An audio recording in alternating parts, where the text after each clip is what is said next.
Mais un autre aussi que j'adore créer, c'est vraiment les stories.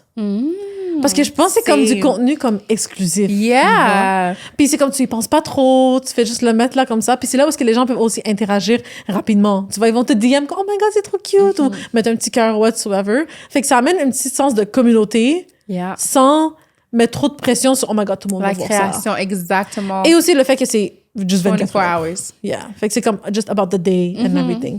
So, c'est vraiment sur le moment présent. Puis justement, tu sais, en parlant de ça, je pense qu'on l'a un peu dit dans notre conversation, c'est que le contenu qu'on crée sert un peu à un objectif. Oui. If we realize it or if we don't, ça sert quand même. Par exemple, les stories, comme tu l'as dit, c'est vraiment plus communautaire. It helps us build relationships, rester memorable. Exact. What about the other ones? Ce serait quoi les objectifs que tu penses qui sont reliés, par exemple, aux Reels? Reels, c'est le reach. Yeah. D'aller chercher le plus de gens possible avec un seul morceau de contenu. Parce que, comme on a parlé un peu dans les épisodes algorithmes, c'est que les Reels sont un des types de contenus qui vont pas seulement aller à ton audience et tes followers actuels, mais que l'algorithme va pousser encore plus loin vers des non-followers, puis des gens qui vous suivent pas, mais qui sont potentiellement peut-être intéressés par qu'est-ce que vous dites ou qu'est-ce que vous faites.